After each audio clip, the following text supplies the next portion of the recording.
오늘 우리에게 주시는 하나님의 말씀은 누가복음 24장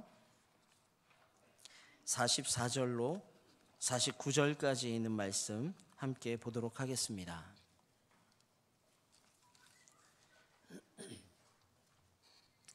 제가 가진 성경은 신약 성경 140쪽쯤에 있습니다.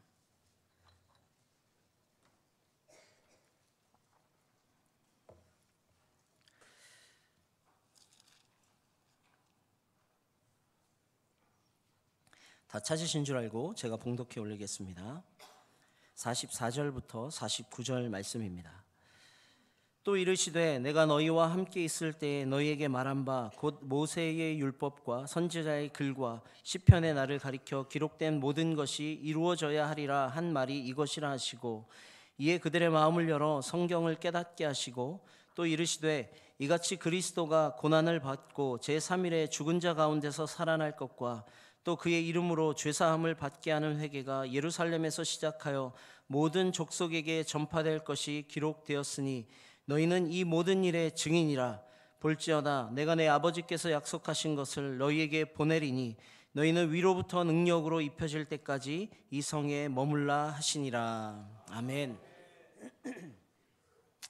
오늘 본문의 말씀을 중심으로 우리가 이 일의 증인이라는 주제로 받은 은혜를 함께 나누도록 하겠습니다. 여러분, 오늘은 4월의 마지막 주일입니다. 그렇죠? 그리고 다음 주일부터는 우리가 어린이 주일로 시작하여 5월 가정의 달을 맞이하게 됩니다. 그런데 5월이 저에게는 가정의 달보다 먼저 전도의 달로 다가오는 것이 사실입니다. 여러분, 복음을 전하는 전도의 달, 여러분의 마음에도 새겨지기를 주의 이름으로 축복합니다. 가정의 달일 뿐만 아니라 복음 전하는 달이 되어야 합니다. 사실 보다 정확하게 말씀드리면 모든 그리스도인에게 1년 12달 전부가 계속해서 복음을 전하는 전도의 달이 되어야 합니다. 굉장히 부담스러우시죠? 시작부터 이렇게 말씀드리기 굉장히 부담스러우실 것 같아요.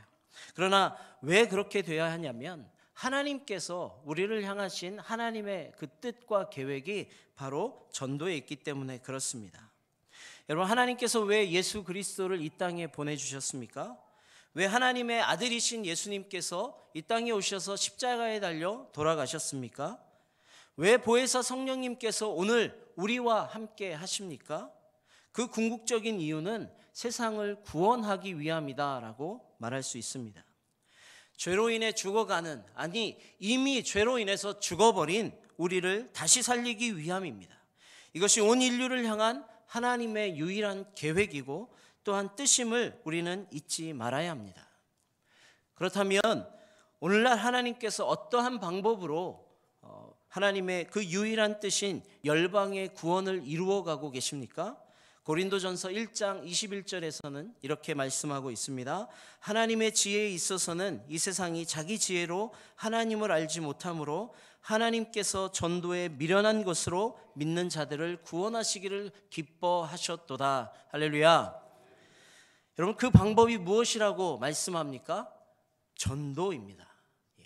세상 사람들의 눈에는 미련하게 보이는 그 전도, 그러나 하나님께서는 바로 그 방법을 택하셔서 오늘도 영혼을 구원하고 있다라는 사실을 여러분 믿으시기 바랍니다. 이것이 세상을 구원하는 하나님의 방법이고 하나님의 전략과 전술입니다. 때문에 예수님께서도 공생의 기간, 그 시간을 통해서 많은 시간을 할애하여 이 복음을 전하는 일에 매진하셨습니다. 아침부터 저녁까지 때와 장소를 가리지 아니하시고 복음 전파에 심혈을 기울이셨음을 우리가 볼 수 있습니다. 또한 내가 복음을 부끄러워하지 아니하노니 이 복음이 모든 믿는 자에게 구원을 주시는 하나님의 능력이 된다라고 고백한 바울도 그의 영적인 아들 디모데에게 마치 유언과 같은 말씀을 당부하면서 복음 전파에 대해서, 전도의 중요성에 대해서 다음과 같이 말씀하는 것을 볼 수 있습니다. 우리 디모데후서 4장 2절 말씀 한번 같이 읽도록 하겠습니다. 시작. 너는 말씀을 전파하라. 때를 얻든지 못 얻든지 항상 힘쓰라. 범사에 오래 참음과 가르침으로 경책하며 경계하며 권하라. 사랑하는 성도님 여러분, 전도는 우리가 선택할 수 있는 문제가 아닙니다. 해도 되고 안 해도 되는 문제가 아니라는 것입니다. 그것은 필수적인 과제입니다. 반드시 우리가 이루어내야 하는 우리의 사명임을 여러분 기억하시기 바랍니다. 때문에 우리는 무조건적으로 순종해야 합니다. 하나님께서 그것을 우리에게 바라시고 원하십니다. 여러분, 이러한 전도의 중요성을 한번 기억하시면서 이제 본문 말씀을 같이 살펴보기를 원합니다. 오늘 44절부터 49절까지의 말씀을 읽어드렸는데요, 그 바로 앞선 본문인 36절에 보면 예수님께서 죽음을 이기시고 부활하신 그 예수님께서 제자들에게 나타나신 장면부터 이 말씀이 시작됩니다. 부활하신 예수님께서 제자들에게 나타나셔서 가장 먼저 그들에게 평안에 대해서 말씀하십니다. 너희에게 평강이 있을지어다. 부활하신 예수님을 바라본 제자들의 마음은 두려움이 있었다라고 성경이 고백합니다. 몹시 놀라고 두려웠다라고 말씀합니다. 그런 제자들에게 예수님은 손과 발의 못자국을 보여주시면서 더욱 그들에게 가까이 나아가셨습니다. 그리고는 마치 유언과도 같은 마지막 당부의 메시지, 그 말씀을 제자들에게 전달하고 있는데요, 이것은 그저 한낱 가르침에서 그치는 것이 아니라 때로 제자들을 향하신 마지막 명령과도 같은 말씀임을 기억해야 합니다. 예수님의 이 마지막 가르침 안에는 전도에 대한 중요한 요소들이 담겨져 있음을 우리가 볼 수 있는데요, 오늘 제가 여러분과 함께 살펴보기 원하는 것이 바로 이 내용입니다. 전도에 관한 예수님의 가르침, 그 첫 번째는 복음이란 무엇인가 라는 것입니다. 한번 따라 하실까요? 복음이란 무엇인가? 여러분, 복음이란 말 뜻은 말 그대로 복된 소식을 가리킵니다. 굿뉴스죠. 기쁜 소식, 좋은 소식, 그것이 복음입니다. 그런데 그냥 기쁘고 좋고 그렇다고 해서 다 복음이 되는 것은 아닙니다. 예를 들어 보면 가령 여러분이 직장에서 승진을 했습니다. 여러분 기쁘시죠? 남의 일이라고 해도 좀 기뻐해 주십시오. 승진하면 기쁘지 않습니까? 집에서 힘들고 어렵게 고대하던 우리 아이가 출산했습니다. 그럼 기쁜 일 아니겠습니까? 혹은 좋은 우리 집을 장만할 수 있었다, 이런 일들이 생기면 다 좋은 일이 됩니다. 그것이 기쁜 소식이 됩니다. 그러나 우리는 그것을 복음이라고 말하진 않습니다. 승진하거나 출산을 하거나 집장만을 하거나 그런 것을 가리켜서 우리가 이것이 복음이다라고 하지 않는다는 것입니다. 왜냐하면 그것은 인간의 궁극적인 문제를 다루는 내용이 아니기 때문에 그렇습니다. 여러분, 승진이 우리의 죄의 문제를 해결할 수 있습니까? 여러분, 집 장만하는 그런 문제가 우리에게 영원한 삶을 가져다 줍니까? 그렇지 못합니다. 때문에 이것이 복음이 아니다라고 말하는 것입니다. 그렇다면 성경이 말씀하고 있는 진짜 복음이 무엇인가 우리는 알아야 합니다. 오늘 본문 46절과 47절 말씀에 이렇게 기록되어 있습니다. 제가 읽겠습니다. 또 이르시되 이같이 그리스도가 고난을 받고 제3일에 죽은 자 가운데서 살아날 것과 또 그의 이름으로 죄사함을 받게 하는 회개가 예루살렘에서 시작하여 모든 족속에게 전파될 것이 기록되었으니. 사랑하는 성도님 여러분, 성경이 말씀하는 복음이 무엇입니까? 여러분, 나 같은 죄인 살리기 위해서 예수님께서 십자가에 달려 피 흘려 돌아가셨다, 그 사실, 그리고 그분이 죽으셨을 뿐만 아니라 그 죽음 가운데서 부활하셔서 다시 그 죽음을 이기시고 부활하셔서 내게 영원한 생명을 주신다라는 그 사실, 누구든지 그것 믿기만 하면 이제 죄의 문제에 시달리지 아니하고 우리도 저 천국에 올라갈 수 있다는 그 사실, 그것이 바로 복음인 줄 믿습니다. 여러분, 이것이 진짜 복음입니다. 이 핵심을 요약해서 요한복음 3장 16절, 우리가 잘 아는 말씀은 이렇게 말씀합니다. 하나님이 세상을 이처럼 사랑하사 독생자를 주셨으니 이는 그를 믿는 자마다 멸망하지 않고 어떻게 해요? 영생을 얻게 하려 함이라 라고 말씀하십니다. 이것이 복음입니다. 이것이 복음입니다. 모든 인생이 피할 수 없는 죄와 죽음의 문제, 우리 예수님께서 해결하셨습니다. 할렐루야. 뿐만 아니라 인생에서 만나는 희로애락의 모든 문제도 그 답이 우리 예수님 안에 있다라는 것이 복음인 줄 믿습니다. 이러한 내용을 바탕으로 복음이 무엇인가 이렇게 다시 정리해 보면 그것은 예수님에 관한 기쁜 소식, 예수님을 통한 좋은 소식이라고 우리가 말할 수 있을 것입니다. 이것이 우리가 전해야 할 내용입니다. 세상에 나가서 외쳐야 할 복된 소식이 바로 이것입니다.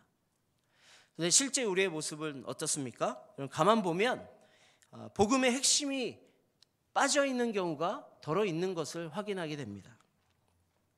지난주에 우리 교회 학교에서요, 교회 학교 몇 개 부서에서 이 전도 축제를 했습니다. 친구 초청 잔치죠. 전도를 하는 그런 시간들을 가졌었는데, 진행되는 과정 속에서 유년부에 있는 제 큰딸아이가 많이 속상해하는 모습을 제가 볼 수 있었습니다.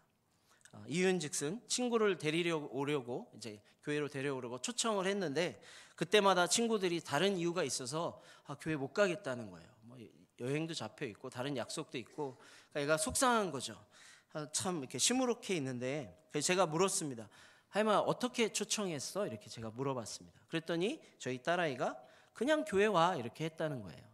교회 와, 우리 초청주일 하는데 교회 오면 좋아, 이렇게 했다는 것이죠. 그래서 제가 그 아이에게 설명했습니다. 하임아, 친구들을 교회로 데려오는 것은 전도가 아니라 인도야. 근데 전도는 예수님께서 우리를 위해서 십자가에 달려 돌아가시고 그 사실을 믿으면 우리가 천국 갈 수 있다는 사실을 전해야 그게 진짜 전도야 라고 가르쳐 줬습니다. 아이가 그 얘기를 듣고 다음날 또 다른 친구에게 가서 그렇게 전했다는 거예요. 예수님 믿어야 돼. 그래 우리가 천국 갈 수 있어. 그랬더니 그 친구가 이렇게 대답하더랍니다. 네 말이 믿기진 않지만 한번 가볼게. 이렇게요. 여러분, 이런 말씀을 드리면 늘 궁금하지 않습니까? 정말 이 친구가 왔을지 안 왔을지. 왔을까요? 안 왔을까요? 안 왔습니다. 안 왔습니다. 눈병이 나서 못 왔다 그러는데 어쨌든 오지 않았습니다. 그럼에도 불구하고 제가 참 잘했다라고 칭찬해 줬습니다. 왜냐하면 그것이 진짜 전도이기 때문에 그렇습니다. 여러분, 그런데요, 사실 이러한 모습들을 우리 주변에서 쉽게 찾아볼 수 있습니다. 마음의 베스트를 작정하죠. 우리가 작정한 그 베스트를 마음에 품고 기도합니다. 그리고 마음 졸여가면서 어렵게 얘기합니다. 뭐라고 얘기하죠? 교회 한번 와주세요. 그리고 강주에서 뭐라고요? 한 번만, 딱 한 번만 교회 와줘. 이렇게 얘기합니다. 거기에다 조금 더 덧붙이면 뭐라고 얘기하죠? 우리 목사님 말씀 정말 좋아요. 딱 한 번만 우리 교회 와주세요 라고 전한다는 것입니다. 여러분, 오해하지 마시기 바랍니다. 저 우리 교회 굉장히 좋아합니다. 우리 목사님도 굉장히 좋아합니다. 그래서 늘 자랑합니다. 제가 지금 드리는 말씀은 그런 초청, 그런 자랑 하지 말라는 것이 아닙니다. 여러분, 해야 합니다. 교회로 초청하고 인도해야 되고 교회 자랑, 목사님 자랑 반드시 해야 합니다. 그러나 그것보다 더 중요한 사실이 있다는 것입니다. 우리가 복음을 전함에 있어서 빼놓지 말고 해야 할 것이 분명히 있다라는 것입니다. 그것이 무엇입니까? 앞서 말씀드린 진짜 복음의 핵심 내용, 핵심 가치입니다.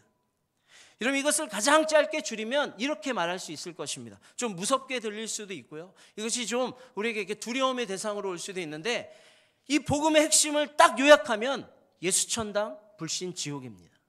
할렐루야. 여러분, 이 사실을 정말 믿으십니까? 이 말이 좀 극단적으로 들릴지도 모르겠어요. 요즘 너무 심한 거 아니야?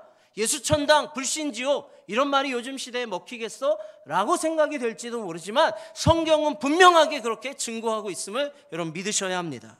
즉, 예수 믿어야 구원 받습니다. 예수 믿어야 천국 갈 수 있습니다. 그러나 예수 믿지 않으면 여러분, 죄송하지만 지옥입니다.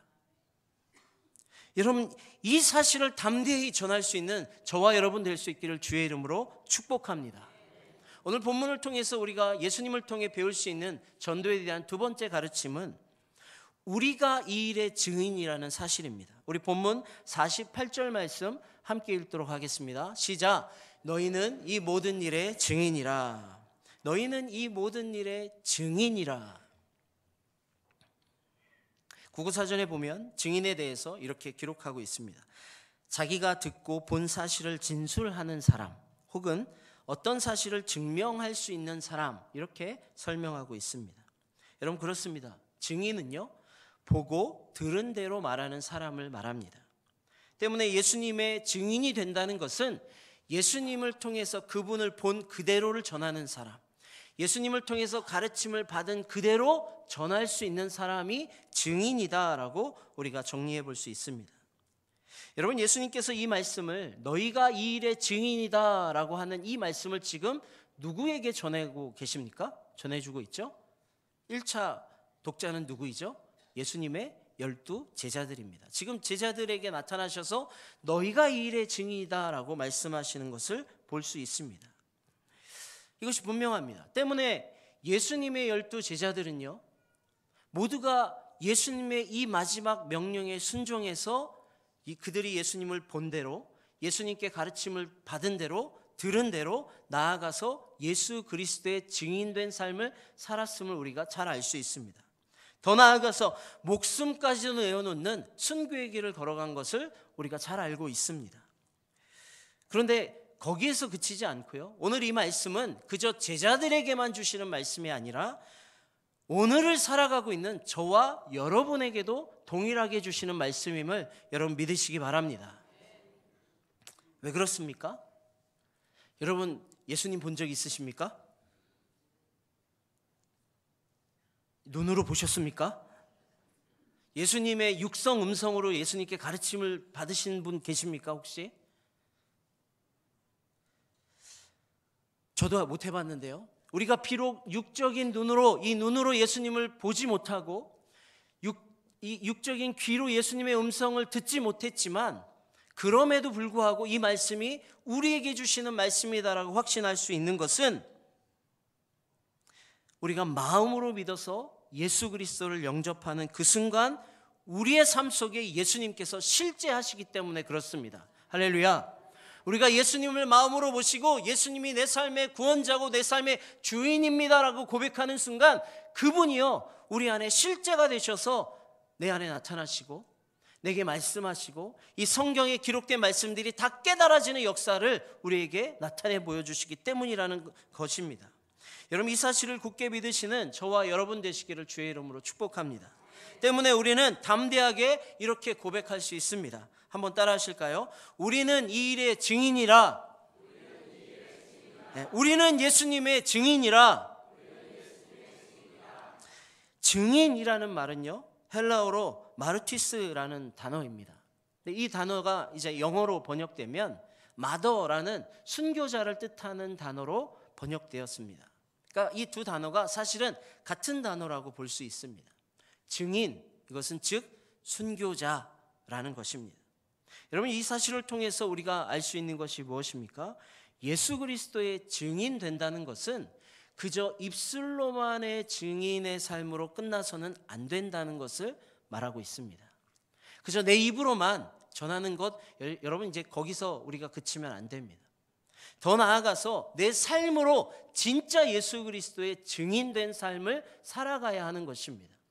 오늘 누가복음 1장, 오늘 누가복음의 1차 이 청중들, 독자들은 이 복음의 말씀을 읽을 때에요, 그들의 상황을 짐작해 보면 이 초대교회 상황이 그리 쉽지 않은 상황이었음을 우리가 이해할 수 있습니다. 박해가 심한 상황이었어요. 수많은 성도들이 법정에 나아가서 자신이 그리스도인이다라고 증거하면 그들의 목숨을 잃게 되는 상황이었습니다. 어떤 사람들은 희롱을 당했고요, 어떤 사람들은 채찍을 맞기도 했고, 또 다른 사람들은 사자의 밥이 되기도 했습니다. 그렇게 죽어간 사람들입니다. 여러분, 우리가 어찌 그 고통을 감히 상상이나 할 수 있겠습니까? 그럼에도 불구하고 초대교회 성도들은 예수 그리스도의 증인되는 것을 두려워하지 않았다는 사실입니다. 오히려 기쁨으로, 감사함으로 기꺼이 목숨까지도 예수님 앞에 내어놓는 사람들, 그들이 되었기 때문에 그들을 우리가 증인이다, 그들의 순교의 모습을 보면서 정말 예수의 참 증인이다라고 말한다라는 것입니다. 사랑하는 성도님 여러분, 예수님의 증인된다는 것 입술로만 되는 것 아닙니다. 우리의 삶을 들여서, 우리의 전 인격을 들여서 그분을 증거하는 그러한 희생과 헌신이 우리에게도 있어야 함을 여러분 반드시 기억하시기 바랍니다. 시간 없다고 말하지 마십시오. 용기가 없어서 못해요, 이렇게 말하시면 안 됩니다. 저는 지혜가 없어서 전도를 못하겠던데요, 이렇게 말하시면 안 됩니다. 여러분, 전도는요, 예수님을 향한 열정, 예수님의 그 사랑 앞에 사로잡힌 자라면 누구나 할 수 있는 것입니다. 누구나 할 수 있는 것뿐만 아니라 반드시 해야 하는 것, 그것이 전도라는 사실을 여러분 기억하시기 바랍니다. 하나님의 말씀이죠. 복음에 사로잡힌 예레미야는 이렇게 고백하는 것을 보게 됩니다. 예레미야 20장 9절 말씀입니다. 내가 다시는 여호와를 선포하지 아니하며 그의 이름으로 말하지 아니하리라 하면 나의 마음이 불붙는 것 같아서 골수에 사무치니 답답하여 견딜 수 없나이다. 여러분, 이 고백이 저와 여러분의 고백되기를 주의 이름으로 축복합니다. 주의 복음, 하나님의 말씀 전하지 않으면 내 속이 답답한 거예요. 뭐가 얹혀 있는 것처럼, 음식 먹었는데 뭐가 얹혀 있는 것처럼, 왜 답답하지? 왜 이렇게 불편하지? 예수 그리스도를 증거하면 여러분, 그 문제가 해결될 줄 믿습니다. 이런 은혜가 우리에게 있기를 축복합니다. 오늘 본문을 통해서 예수님께서 우리에게 주시는 이 전도에 관한 가르침 세 번째는 무엇이냐? 전도는 한번 따라 하실까요? 성령께서 하시는 것이다. 성령께서 하시는 것이다. 성령께서 하신다는 것입니다. 본문 49절 말씀 우리 함께 읽도록 하겠습니다. 시작. 볼지어다 너희에게 보내리니 너희는 위로부터 능력으로 입혀질 때까지 이 성에 머물라 하시니라. 아멘. 부활하신 예수님께서요, 이제 승천하시면서 제자들에게 약속하신 성령을 보내주셨습니다. 그것이 우리에게 주시는 가장 좋은 선물이죠. 오늘 49절의 말씀처럼 제자들은 위로부터 내려지는 능력, 즉 성령을 받기 위해서 그들이 한 곳에 모여서 무려 열흘 동안 무시로 전심하며 기도에 전념했던 것을 우리가 확인할 수 있습니다. 그리고 오순절이 되어서 약속하신 성령이 그들 위에 강력히 나타나기 시작했는데요. 여러분, 그 능력이 얼마나 놀라웠는지, 예수님과 3년 동안이나 함께 하면서도, 예수님과 실제 동고동락하면서도 결국에는 그 마지막 순간에는 예수님을 배반했던 그 제자들이요, 이 성령을 받고 나서는 완전히 다른 사람이 된 것을 우리가 확인하게 됩니다. 사도행전 2장에 보면 성령 받은 베드로가 예수 그리스도의 복음을 증거하는데, 그의 복음의 메시지, 예수님께서 이 땅에 오셔서 어떤 일을 행하셨는지 복음의 설명을 듣고 그 설교를 들은 많은 사람들의 반응이 사도행전 2장에 기록되어 있습니다. 37절에 이렇게 말씀합니다. 그들이 이 말을 듣고 마음에 찔려 베드로와 다른 사도들에게 물어 이르되 형제들아 우리가 어찌할꼬 하거늘. 여러분, 놀랍지 않습니까? 지금 이 베드로의 설교를 들은 사람들이 누구인가 한번 생각해 보시면, 사도행전 2장 23절의 말씀에 근거하면 예수 그리스도를 법 없는 자들, 즉 로마의 사람들의 손에 맡겨서 그 십자가에 못 박아 죽게 한 장본인들이 지금 이 설교를 듣고 있는 것입니다. 여러분, 예수님이 이 땅에 거하시면서 3년간 공생의 가운데 그렇게 복음에 대해서 설교하시는데 그들이 귓등으로 듣고 그것을 마음에 새기지 않고 반응하지 않았던 사람들이 바로 이 사람들이에요.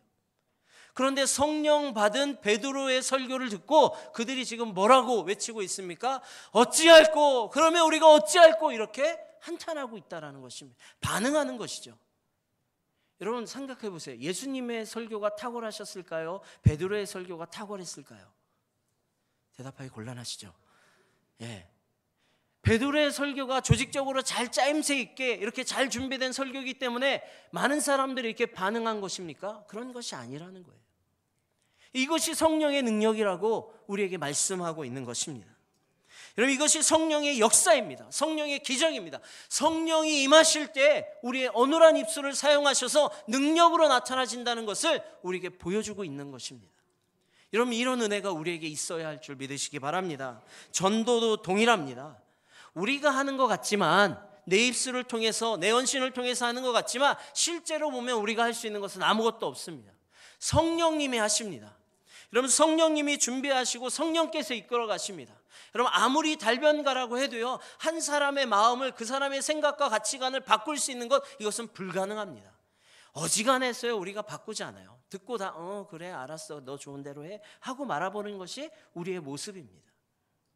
그런데요, 우리는 그렇게 할 수 없지만 성령께서 역사하시면 그 불가능한 역사가 가능하게 된다는 사실을 여러분 믿어야 합니다. 성령께서 만지시면 돌처럼 굳은 마음이요 새순처럼 변하게 되는 거예요. 이것이 성령의 역사예요. 때문에 우리는 전도에 앞서서 성령의 충만함을 받아야 합니다. 이것이 너무나도 중요합니다. 어떻게 성령 충만함 받습니까? 너무 뻔한 대답 드리겠습니다. 기도해야 합니다. 성령 충만은 여러분 다른 이유가 없습니다. 기도해야 합니다. 하나님 앞에서 영혼을 붙잡고 기도해야 합니다. 말씀을 피고 하나님의 말씀을 받고 내 마음에 영혼을 심고 기도해야 성령 충만이 나타난다는 사실입니다. 그럼 제가 영상을 하나 보여드리고 이제 말씀을 맺으려고 하는데요. 성령 충만에 관한 영상입니다. 한번 이 영상을 마음속에 잘 새기시면서 보시고